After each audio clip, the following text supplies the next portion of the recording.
redo that? No, keep going.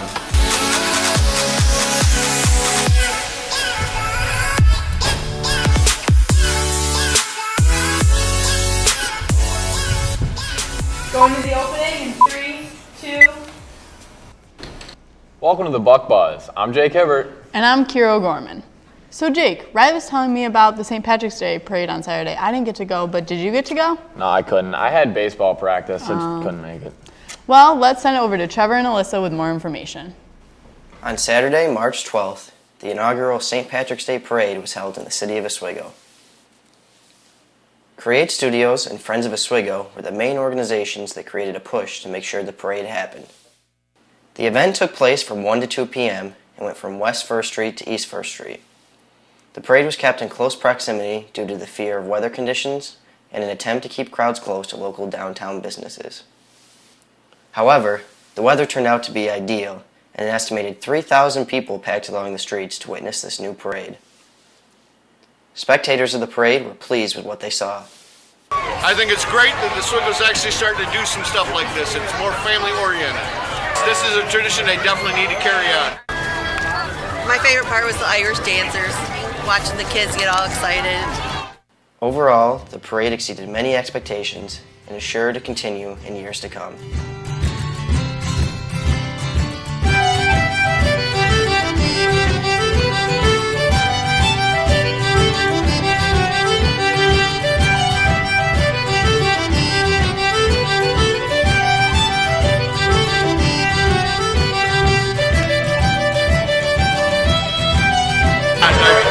Partially Irish.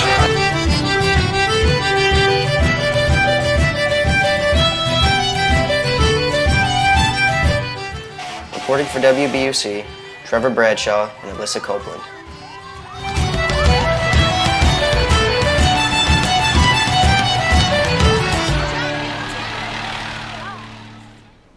That actually looked like a lot of fun. I wish I could have gone.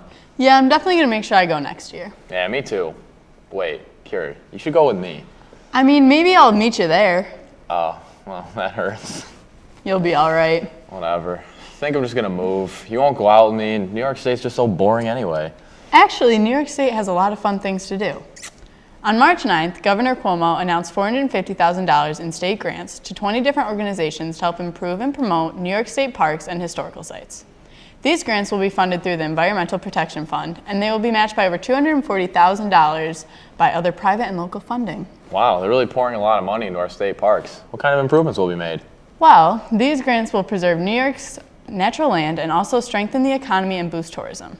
The Park and Trail Partnership Program grants are administered by the State Office of Parks, Recreation, and Historical Preservation, Parks and Trails, New York. These groups do a lot of important things, including raising private funds for capital projects, performing maintenance tasks, providing educational programming, and promoting public use. I think it's great that money is being used to better inform the public with our use of state parks and historical sites. That stuff's just so interesting to me. Yeah, me too. How much money does Oswego get? Well, Central New York was awarded around $54,000, with $45,000 of it going to the Chittenango Landing Canal Boat Museum to create a full-time executive director to better serve the museum. But $8,000 of it landed right here in Oswego to the Friends of Fort Ontario to provide wireless internet to the State Historic Site to help create a secure website and also an online museum shop. This will not only help economy in the direct cities that grants were given, but also the overall county and boost tourism to the overall state. It's really nice that part of the grant went straight to our city, huh? Yeah, it is nice. I think that maybe it will help to bring even more recognition to the beautiful Fort Ontario that we have right here in our backyard. I agree. Well, what do you think about the NCAA tournament this year? I thought there were definitely some surprises, and Syracuse got pretty lucky, but I'm happy they made it in. Yeah, I'm just relieved that they got in. Let's send it over to Alex in our Sports Corner with more information. Thanks, guys. This week in Sports Corner, we will take a look at the Syracuse Orange men's basketball team as they kick off the NCAA tournament in St. Louis against the Dayton Flyers. Syracuse enters the tournament losing 5 of their last 6 games, including a 1-point loss at the hands of the Pitt Panthers in the ACC tournament. This Orange made the field of 68 based on quality wins against the likes of Duke, UConn, and Texas A&M on the road or neutral courts. They also played highly contested games against UNC and Virginia, 2 number 1 seeds, and that helped the Orange make the field. The Orange have all the tools to make a deep run into March. The Orange's first opponent, Dayton, was the co-champion of the Atlantic 10. but they fell to St. Joseph's in the A-10 tournament. The Flyers are an inconsistent shooting squad that doesn't always bode well against Syracuse's vaunted 2-3 zone. This is a rematch of the 2014 NCAA tournament game in which Dayton defeated Syracuse 55-53. Revenge is on the mind of Syracuse's seniors Trevor Cooney and Mike Benajay, and in order for Syracuse to advance, those two will have to shoot the ball well. A potential second-round matchup between coaching greats Boeheim and Izzo looms, but the Orange must take care of the Flyers. As long as the shots are falling, Syracuse has a chance. Remember, they already won a championship this year on hot shooting. That's all for Sports Corner. Back to you guys. Thanks, guys. I'm so glad Syracuse made it into the tournament this year. Me too. I love watching them play, and some of the games get so intense. Me too. Want to know what else I enjoy? Sure, Jake. I love to read.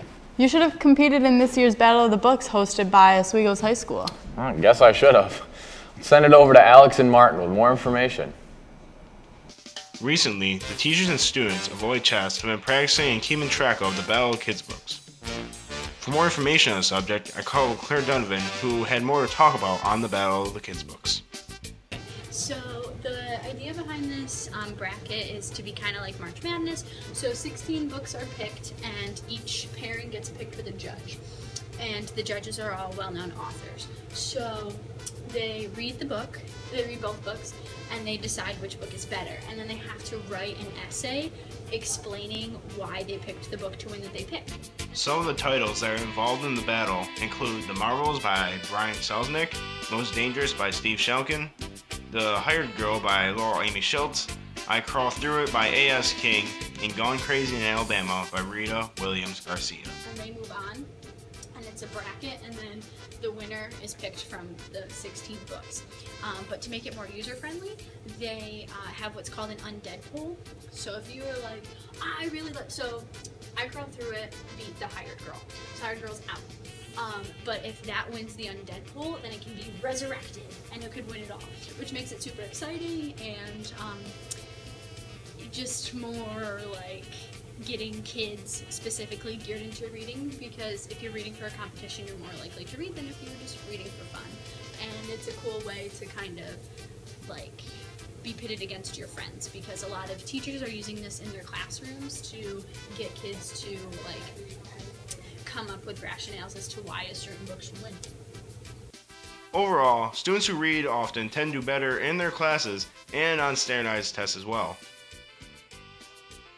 In addition, reading also can allow for students to experience a difference in cultures and ideas, allowing them to expand their mind to an open world that they've never seen before. That looks pretty interesting. I wish that I read more. Well, Kyra, you know how you were telling me about the funding for the state parks and historical sites? Yeah, what about it?